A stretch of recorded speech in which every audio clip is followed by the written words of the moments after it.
يا صباح يا صباح يا احلى صباح في الدنيا، صباح الورد، صباح الهنا. عملنا يا بنات الايس كريم الاقتصادي. شايفين المنظر؟ بصوا الجمال، بصوا الحلاوة. الاجازة جت بقى والولاد هاتي يا ماما عايزين 20 جنيه، هاتي يا ماما عايزين 30 جنيه نجيب ايس كريم، البولة الواحدة بتتباع ب25 جنيه. هنعمل كمية اقتصادية موفرة وحاجة كده اخر نظافة واخر جمال واخر هنا. لا لا لا، بصوا بقى الجمال. شوف يا ستي، اول جزء هنعمله بايه؟ بالموز والفراولة. الموز طبعا بيدي سمك كده وكثافة، وبيبقى حلو قوي مع الفراولة. تمام كده، ومش بيحتاج اسمه ايه يا ولاد؟ مش بيحتاج كريم شانتيه كتير. كويس. شفت كده بتاع 4 5 صوابع موز لقيتهم في التلاجة، حتى لو تلاحظوا القشر بتاعهم غامق، كان بقالهم فترة في التلاجة. رحت جايباهم قشرتهم وقطعتهم حتت كده، وهضربهم بالهاند بلندر هينعموا على طول. وتروحي حاطه عليهم بقى كيس فراوله من اللي انت كنتي مفرزاه. ما عندكيش فراوله، الفراوله عادي بتتباع عند الفكهنيه ب 15 جنيه كيلو. وان جبتي كيلو وغسلتيه وفرستيه وتاني يوم على طول تروحي شغاله بيه. سيبيه بس 5 دقايق و10 دقايق يبدا يحن كده، وروحي ضرباه برضو مع الموز هيتضرب بكل سهوله. وتروحي حاطه عليه ايه بقى؟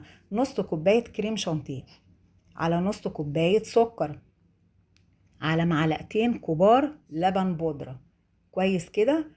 واضربيهم كلهم. عايزه تضربيهم مع بعض، عايزه تضربي حاجه حاجه زي ما انا عملت، بس لو ضربتيهم كلهم عادي برضو مش يعني مش فرق خالص. تروحي ضرباهم على بعض كده، هتبصي تلاقي بقى كثافته بقى لهم كثافه وليهم سمك كده، وبقوا كده حاجه كده في منتهى الجمال. بصي، معلقتين كبار لبن بودرة، معلقتين مليانين كده حلوين كبار. تروحي ضرباهم كويس جدا.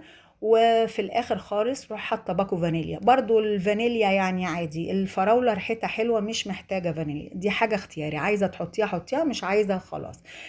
بس كده بقت تمام التمام. وروح حطها في علبة وغطي العلبة وحطيها في الفريزر، غطيها كويس. ونبدأ بقى في النوع التاني، وده بقى بالكراميل، وده من أحب الأنواع الآيس كريم على قلبي، بيبقى طعم قوي وريحة وطعم في منتهى الجمال.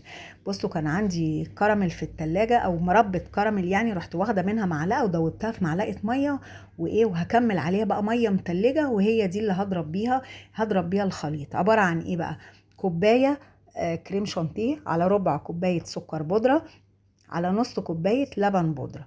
تمام كده، كله هيتحط على بعض وهيتضربوا بالمية هقول لكم على الطريقة بتاعت مربة الكراميل في آخر الفيديو. هي سهلة جدا بسيطة قوي يعني. نضرب بقى لحد ما نوصل للكثافة اللي انتوا هتشوفوها دي بمنتهى البساطة يعني. بصوا، مربة الكراميل لما تحط عليها المية المتلجة بصوا بتدي لون حلو. والنوع ده من الايس كريم بقى ما بيبقاش ابيض، بيبقى لونه كده مستيك كده جميل قوي، وريحته بتبقى حلوة قوي. الكراميل بيديله ريحة وطعم في منتهى الجمال.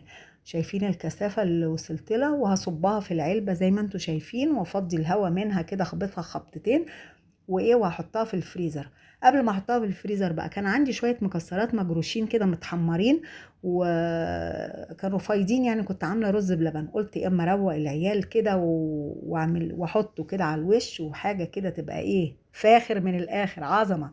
ونيجي بقى للنوع التالت. النوع التالت ده بقى بالشوكولاته، برضو نفس المقادير. بصوا دي شيبس، اللي هي شوكولاتة شيبس. برضو كوباية كريم شانتيه، على ربع كوباية سكر بودرة، على نص كوباية على ربع كوباية سكر بودرة، على نص كوباية لبن بودرة، على معلقتين صغيرين مليانين كاكاو. ما تكتريش قوي من الكاكاو، خليه لونه يبقى يعني فاتح كده زي اللي بنجيبه من بره، ما يبقاش غامق قوي. وبرده كوبايه الميه المتلجه. ويستحسن الكوبايه دي تحطي بقى بالتدريج، نص في حبه في حبه، لحد ما توصلي للكثافه اللي انت شايفاها دي. لان الكريم شانتيه بيختلف برضو من نوع للتاني، وخصوصا ان انا جايباه سايب. تمام كده. بس وصلنا للكثافه الجميله دي، هنعبيها بقى في العلب كده. تمام. وبرضو هنحط في التلاجة، وبحطها في التلاجة بقى، تحطيها من بالليل تحطي منها بقى تاني يوم، بلاش 4 ساعات و6 ساعات دي، لان لما عملت كده زي ما شفته في اللايف كان حلو كل حاجة، بس ما كانش ماسك قوي زي الايس كريم اللي بيبقى ماسك قوي يعني، فاهمين؟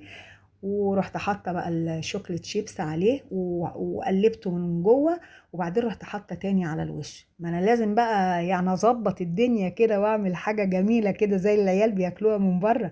ده البوله الكاسات اللي هملاها دي لن تقل سعرها بره عن من 60 ل 70 جنيه، لان البوله الواحده ب25، وانا الكاسات اللي كنت عاملاها كان فيها 3 بولات كبار كبار يعني. يعني الكاساتة كده تاكلي وتشبعي كده، حاجة جميلة كريمي وطعمة، حاجة متكلفة، لا متكلفة فعلا. وفي اليوم اللي عملت فيه بقى الايس كريم ده كنت فرحانة فرحة بقى مش متخيلة ان انا اعمل ايس كريم في البيت ويطلع بالجمال ده.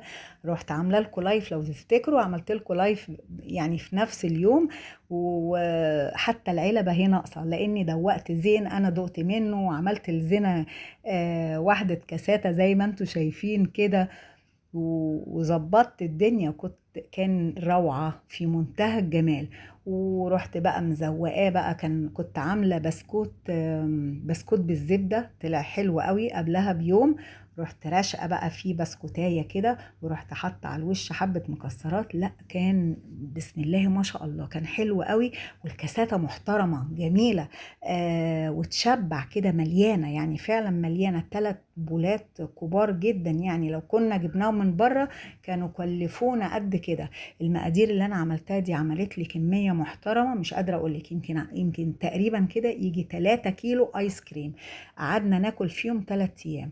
بصي الجمال بقى، حاجة كده فخيمة فخيمة. والله يا ولاد فرحت بنفسي قوي ان انا عملت ايس كريم، ايه ده؟ اول مره اعمله ويطلع بالجمال ده. لا كان حلو قوي، روعه روعه روعه. جربوه هيعجبكم جدا، وموفر جدا وهيعمل الكميه دي عملت لي يجي 20 كاساته من اللي انتوا شايفينها دي، تصوروا بقى. والله زي ما بقول لكم كده يجي 20 كاساته، كله كل وشبع واتبسط واكلت الناس ووديت لماما لا ده كانت ليله، ده احنا اتزروطنا ايس كريم ساعتها. وكل اللي داقوا عجبه قوي، وبقى عمال يسألني على الطريقة، والله وبقيت عمالة اقول لهم يا ان شاء الله يعملوه يطلع بالحلاوة دي بإذن الله. بصوا الجمال بقى، شايفين الحلاوة؟ بسم الله ما شاء الله، ولا قوة إلا بالله.